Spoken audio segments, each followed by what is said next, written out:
Stephen ఆయనకు ఈ రాజును తెలుసుకున్న తర్వాత నిలబడుకుని మాట్లాడుతూ ఉంటే దేవుని వాక్యం చెప్తుంది, అపోస్తుల కార్యం 6వ అధ్యాయంలో, ఆయన వారి వాగ్దాటిని నిర్వహించలేకపోయిరి. స్టెఫెనును వారు నిలువరించలేకపోయారు. ఎందుకు అనంటే డునామిస్, అద్భుత కార్యాలు, ఆశ్చర్య కార్యాలు. నువ్వు నిలబడి మాట్లాడితే రోగులకు స్వస్థత, నువ్వు నిలబడి చేతులుంచితే చనిపోయిన వారు లేవాలి, నువ్వు నిలబడి మాట్లాడితే పొరపచ్చాలన్నటువంటి సంబంధాలు మళ్ళీ అతకాలి, కుటుంబాలు బాగుపడాలి, దేశం బాగుపడాలి.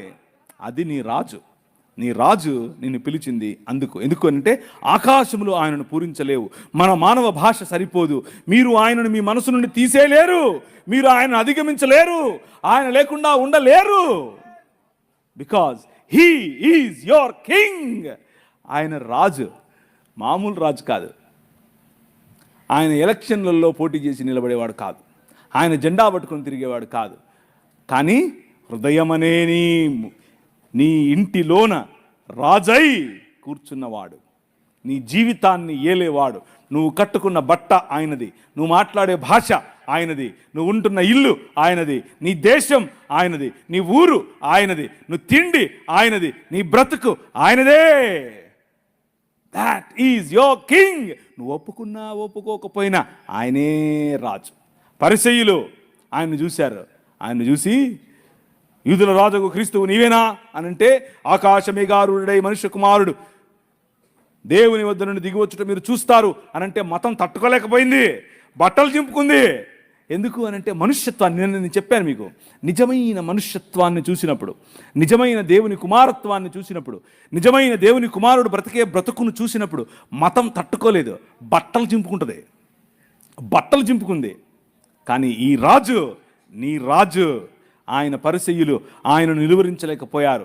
పిలాతు ఆయనలో ఎటువంటి తప్పు కనుక్కోలేకపోయాడు. హేరోదు ఆయనను చంపలేకపోయాడు. మరణం ఆయనను బంధించలేకపోయింది. సమాధి ఆయనను కట్టి పడేయలేకపోయింది. 3వ దినమున ఆయన సమాధిని గెలిచి లేచాడు. That is your king. అర్థమవుతుందా? ఏం చెప్పాలి? నాకు సరిపోవట్లేదు నా భాష ఈ రాజు గురించి చెప్పడానికి. ఆ రాజు ప్రతినిధులు మీరు, ఆ రాజు రాజ్యాన్ని మీరు ప్రకటిస్తున్నారు. ఎల్లప్పుడూ ఉండేవాడు, ఎప్పుడూ సమస్య పోనివాడు, యుగ యుగములకు ఉండేవాడు, నీతో ఉండేవాడు, నీలో ఉండేవాడు, నీ ఇంట్లో ఉండేవాడు, నీకు తెలియకుండానే నిన్ను కాపాడుతున్నవాడు, నీకు తెలియకుండానే నీ మార్గాన్ని రక్షించేవాడు, నీకు తెలియకుండానే నీతో ఎప్పుడు ఒక చన్నటి మెల్లనైన స్వరముగా నీతో మాట్లాడుతూ నిన్ను మార్గదర్శనం చేస్తూ నిన్ను నడిపించేవాడు. నీ హృదయం ఆయన పట్ల వంగి ఉంటే చాలు. సమస్య ఏమిటి అంటే ఈరోజు క్రైస్తవంలో వి రేషనలైజ్డ్ ఎవ్రీథింగ్. రేషన్ అంటే మనకేదో రేషన్ ఇస్తున్నారు, రేషన్ షాప్ అనుకుంటున్నారు, అలా కాదు. అది కాదు నేను అనేది. రేషనలైజ్ అంటే అర్థం ఏమిటి అని అంటే ప్రతిదానికి కూడా ఒక లాజిక్ వెతుక్కొని ఆ లాజిక్లో ఇరుక్కుపోయేటటువంటి సమాజంగా క్రైస్తవ సమాజం కొన్నిసార్లు అలా ప్రవర్తిస్తోంది. బట్ యువర్ కింగ్, నీ రాజు లాజిక్కు పైన ఉంటాడు. లాజిక్ ఆయన సేవకుడు, లాజిక్ ఆయన సేవ కోసమే పుట్టింది. He is the ultimate logic. ఒకరోజు నేను చెప్పాను లేదా నాకు గుర్తులేదు, కానీ నేను సేవ చేస్తున్నాను, వాక్య పరిచయం చేస్తున్నాను, అందరి ముందు సాక్ష్యం చెప్తున్నాను, కానీ దేవునితో కొట్లాడుతున్నాను, బొంగమూతి పెట్టాను, అలిగాను. ఎందుకో తెలుసా? మా పెద్ద పాప పుట్టిన 20 రోజులకు డాక్టర్ దగ్గరికి తీసుకెళ్తే ఆమె గుండెలో టెట్రాలజీ ఆఫ్ ఫాలో అనే ఒక రోగం ఉందని చెప్పాడు. ఏంటి టెట్రాలజీ ఆఫ్ ఫాలోనా? నాకు అర్థం కాలేదు అని అంటే, నీకు అర్థం అవడం కోసం ఒక మాట చెప్తాను చూడని చెప్పి, గీతాంజలి సినిమా చూసావా అంది. చూసా అని చెప్పా. మీరు చూసారా? మీరందరూ పరలోకం పోయేవాళ్ళు, మీరు చూడరు. నాలాంటి దరిద్రుడు, నాలాంటి నీచుడు, నాలాంటి సినిమాలు చూసేవాడు ఉన్నాడు ఒకడు. ఏం చేద్దాం చెప్పండి? చూసా అని చెప్పా. గీతాంజలి సినిమాలో హీరోయిన్కు ఉందే, ఆ హీరోయిన్కు ఉండే రోగమే నీ పాపకు అని చెప్పారు. చచ్చిపోద్ది అని చెప్పి నా మనసు పగిలిపోయింది. ఏం ప్రభువా, నీ కోసమే కదా నేను పరిచయం చేస్తున్నా, మనశ్శాంతిగా హైదరాబాద్లో ఉండేవాడిని. నాకు దర్శనమిచ్చి ఇందోర్ అన్నావు, ఇందోర్కి వచ్చాను. ఈమెను పెళ్లి చేసుకో అన్నావు, నా పాస్టర్ కూతుర్ని చేసుకున్నాను. నా భాష కాదు, నా కులం కాదు, నా మతం కాదు, నా ప్రజలు కాదు, నా భాష ఏది కాదు, నా సంస్కృతి కాదు, చేసుకోమంటే చేసుకుంటుని. నా కోసం పరిచయం చేయను. బిలాలా, కోర్కు, గోండు ఇలాంటి తెగల మధ్యలో పనిచేయమన్నావు, చేశాను.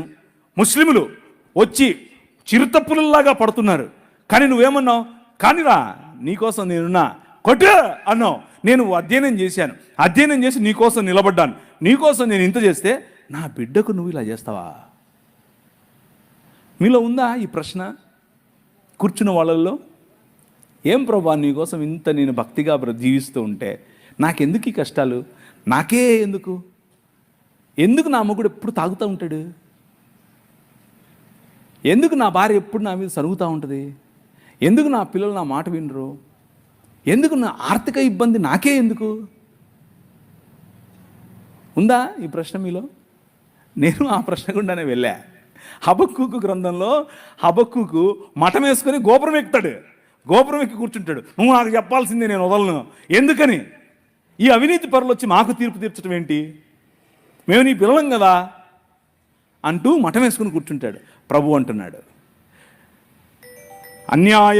అన్యాయము చేసేవారి యొక్క తలలపైన ఈటలు దించడానికి నేను బయలుదేరాను. చూస్తూ ఉండు, సంవత్సరములు గడిచిపోతూ ఉంటాయి, కానీ నా కార్యము నూతన పరుస్తూ ఉంటుంది. సమస్తాన్ని నూతనం చేయటానికి నీ రాజు బయలుదేరాడు. ఆ మాట మాట్లాడాడు నాతో. ఒకరోజు ఆమెను ఆ డాక్టర్కు చూపించుకుని, డాక్టర్ ఈ మాట చెప్పిన తర్వాత నేను నా భార్య, నాకు అప్పట్లో ఒక పాడైన దాన్ని ఏమంటారు, తుపారి కారు ఒకటి ఉండేది.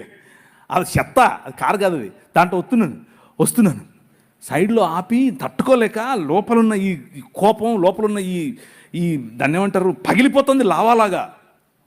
బయటకు వచ్చి గట్టిగా అరుస్తున్నా, ప్రభు వైపు చూస్తున్నా. ఓయ్, ఎందుకు?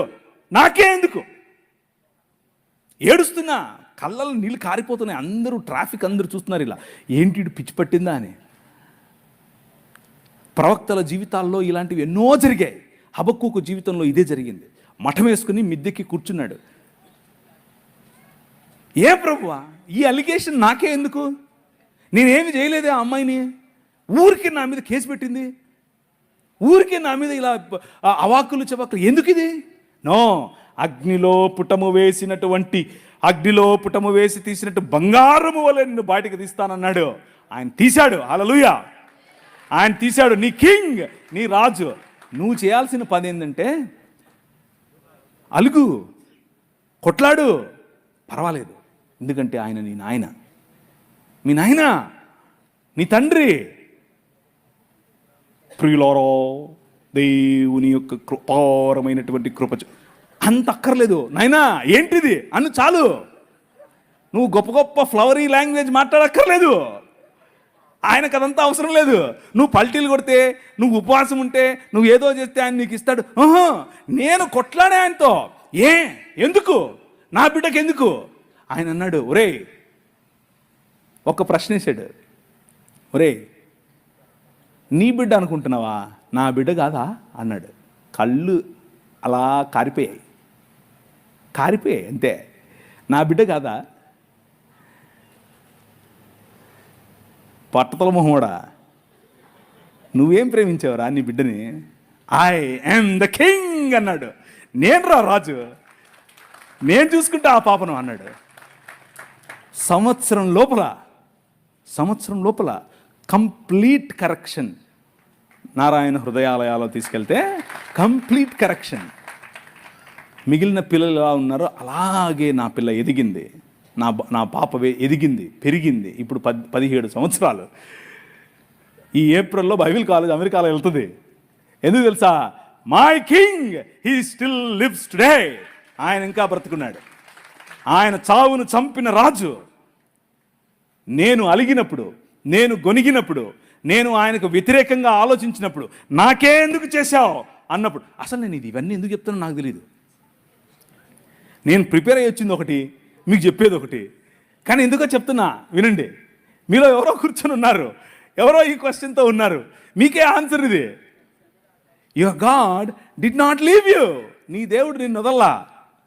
నీ భర్త ఇంకా సనాతనంలోనే ఉంటూ నిన్ను బొట్టు పెట్టుకో, నువ్వు అజ్జేయి, నువ్వు ఇజ్జేయి అని నిన్ను పెస్టర్ చేస్తున్నాడా?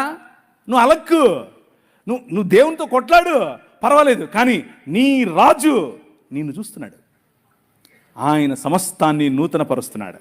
నీ కుటుంబం నూతనపరచబడబోతోంది, నీ శరీరం నూతనపరచబడబోతోంది, నీ జీవితం నూతనపరచబడబోతోంది. ఎందుకు నేను చెప్తున్నానని కాదు, నో, నేనేంటి, నేనెవరు అసలు, అందుకు కాదు. నీ రాజు, యువర్ కింగ్ లివ్స్ టుడే. ఆ రాజు చెప్తున్నాడు, ఆయనతో అలీజియన్స్, ఆ రాజ్యంలో నీ పౌరసత్వం, ఆ రాజ్యంలో నువ్వు ఆయన పట్ల నీకు ఉండాల్సిన నిబద్ధత ఉంటే చాలు. నీ నిబద్ధత ఉంటే ఆయన హీ స్టిల్ విత్ యూ. పురాతన కాలం మొదలుకొని శాశ్వత కాలము తన ప్రత్యక్షతను చూపిస్తూ వస్తున్నటువంటి రాజు, నీ రాజు. ఈరోజు నీకు ప్రత్యక్షత కావాలంటే అడిగి చూడు, రేషనలైజ్ చేయకు. Supernatural involvement of God, అభౌతికమైనటువంటి తన ప్రత్యక్షత, అభౌతికమైనటువంటి తన ప్రమేయం నీ జీవితంలో ఈరోజు ఇప్పుడు అవకాశం ఉంది నీకు. జస్ట్ ఆయన్ని ఆహ్వానించు, ఆవాహయామి అను, వస్తాడు. ఆ రోజు, ఒకరోజు నేను ప్రభువుని తెలుసుకోకముందు ఒకడిని, నా స్నేహితుడే, నాతో కలిసి తిరిగినోడే, మా అన్న మీద కత్తి విసిరేశాడు అని చెప్పి వాడిని కొట్టి చంపేశా. మర్డర్, చంపేసి పొదల్లో పడేసి వెళ్ళిపోయా. వాడు చావాలా, నేను బతికా. లేకపోతే నేను జైల్లో ఉండేవాడిని, కడప సెంట్రల్ జైల్లో, రాజమండ్రి సెంట్రల్ జైల్లో. వాడు బతికాడు. మా అక్క నాకు కాంప్రమైజ్ చేసింది వాడితో. ఆ రోజు ఒక సన్నని మెల్లని స్వరం, ఈ ఊరు విడిచిపెట్టి వెళ్ళిపోను, నువ్వు వెళ్ళిపోయి వేరే ఊర్లో వెళ్ళు అన్నాడు. నాకు ఎవరో తెలీదు, నేను ఎందుకు వింటున్నానో తెలీదు. బస్టాండ్కి వెళ్ళాను. బస్టాండ్కి వెళ్ళి టికెట్ కొనుక్కుంటూ తిరుపతి అన్న టికెట్ కొనుక్కోకుండా హైదరాబాద్ను కొనుక్కున్నాను. ఎందుకు కొనుక్కున్నాను నాకు తెలియదు. హైదరాబాద్లో ఎవరు లేరు నాకు తెలిసిన వాళ్ళు. హైదరాబాద్ వెళ్ళిపోయా. పొద్దున్నే లేచి దిగితే బస్సు ఆగింది, డీలక్స్ బస్సు. ఆ రోజుల్లో డీలక్స్ బస్సులు ఉండేవి. దిగా, ఎక్కడికి వెళ్ళాలో తెలీదు. ఒక ప్రాంతానికి ఆయనే నన్ను నడిపించాడు. భయంకరమైన గంజాయి, భయంకరమైన దాన్ని ఏమంటారు, మత్తులో ఉండేవాడిని ఎప్పుడంతే. అలాంటి వాడిని నన్ను పట్టుకుని ప్రభు మార్చాడు, నా జీవితాన్ని మార్చేశాడు. నన్ను చూస్తే మా ఇంట్లో వాళ్ళకు కంపరం, నన్ను చూస్తే మా ఇంట్లో వాళ్ళకు దాన్ని ఏమంటారు, ఒక రకమైనటువంటి జుగుప్స. ఎట్లా పుట్లేవరో నా కడుపు నువ్వు అనుకునే మా అమ్మ కనీసం ఈరోజు సిగ్గుపడదు నన్ను చూసి. ఎందుకో తెలుసా? Your king lives today. నీ రాజు ఈరోజు బతుకున్నాడు, మాట్లాడాడు. సన్నని స్వరం.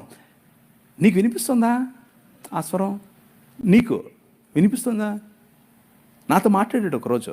You are the light of the world అని చెప్పాడు. నువ్వు ఈ ప్రపంచానికి, ఈ లోకమునకు వెలుగు అన్నాడు. నేను వెలుగేంటి, నా దగ్గర ఎప్పుడు వెలుగుంటుంది అన్నాను నేను.